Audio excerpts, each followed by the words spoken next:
Hey there, my name is Jarek Fontaine, and I kind of want to weigh in on the PS4 and the Xbox One. There's this, let me just adjust the camera here. There's this concept that one is better than the other, that the PS4 is better than the Xbox One, the Xbox One's better than the PS4. And I would say that they're both good machines. There's a lot of fanboys that are saying that, you know, PS4 doesn't have all the cool Xbox games like Titanfall, which sucks, by the way. I hate that game. It was $60 for like a 30-minute story that doesn't even make any sense. It was just awful. You know, and then the PS4 is supposed to be like the everything machine. So I'm going to go through each one, Xbox One, PS4, and say what I like about them and I don't like about them. So the first machine I have, I bought, well, day one, I bought the PS4, and I did that because I was pretty mad at Microsoft for mandating used games, and I know they said they wouldn't, but I thought they should be punished for it. So I went out and I bought a PS4 because I don't want to encourage that behavior of not allowing used games and being anti-consumer. So Microsoft, I punished you, and I bought you later, and I bought it used. So essentially you didn't get any money from me. That's what you get for being jerks.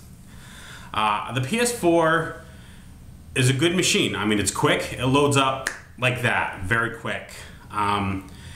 Setup is easy, friendly. They've done it's much better than the PS3, but the menus are a jumbled mess. The user interface is just awful to go through. And I don't like that at all. When I load in discs, they load up quick, and they look pretty good. I was rather impressed with how fast they go between programs. I go to Hulu, YouTube, they're very quick, and I love that.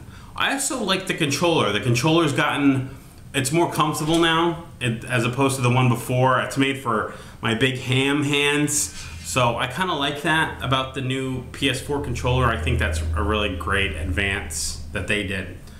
And I like the fact that it doesn't have that big, large power brick, which is just that the Xbox 360 had. It has an internal power supply, so it's easily portable between my friends, which I really like.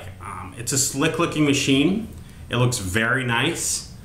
And a PS4 overall is a good machine. And if you compare it to the Xbox One and PS4, game for game, and I have both systems, the PS4 looks slightly better. I wouldn't say it's a deal breaker, but it looks slightly better, and I have a feeling that when we get deeper in the console wars and the more time that goes on, I think the PS4 on the console itself is going to outperform the Xbox One.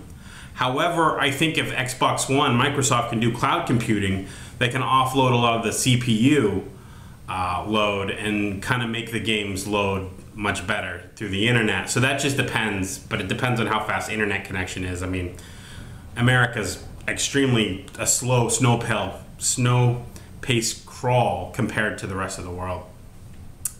The Xbox One is a good machine. I love my Xbox One, and I love it. And the games I'm playing, Dead Rising 3, Garden Warfare, are a blast. I am loving those games.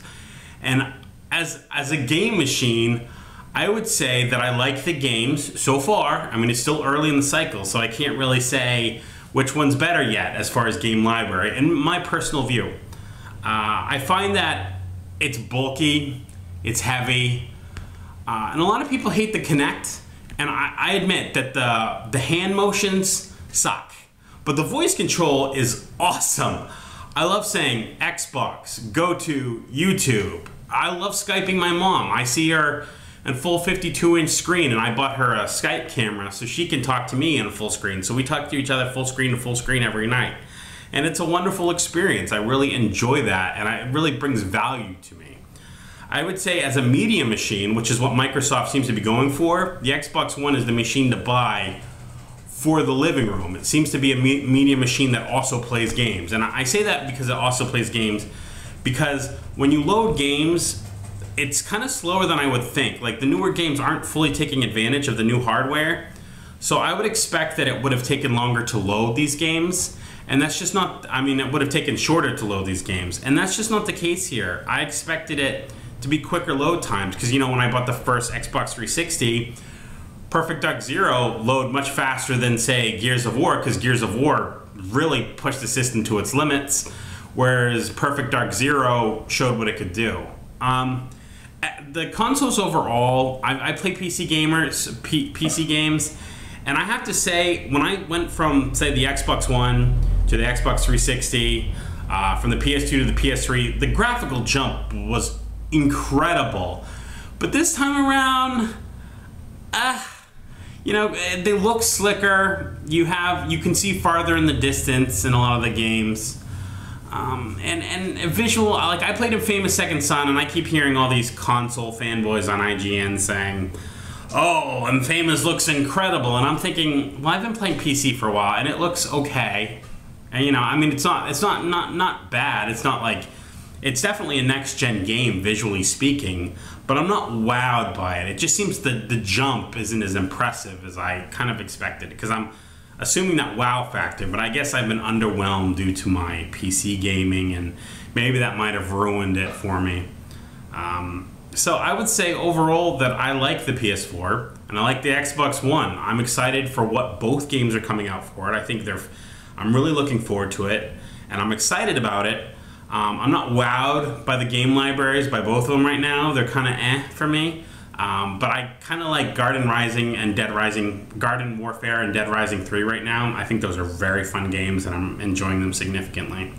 So I really enjoy those games, and I highly recommend you pick them up. And Famous Second Son, not a bad game. I played it in like 3 or 4 days, done, and I don't see a reason to go back to it. Very low replayability, but it's a fun adventure while you do it, so it's worth picking up. And Assassin's Creed 4, not a bad game, looked pretty good, but it's Assassin's Creed 3, Assassin's Creed 2. I mean, they're all kind of the same now. They're starting to blur, so it's kind of, you know. And I have no interest in Call of Duty.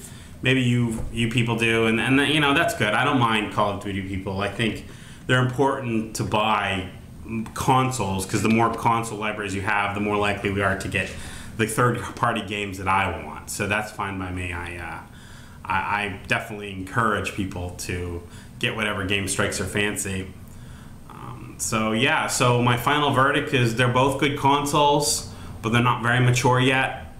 The PS4 is a quicker experience. The user interface is a mess.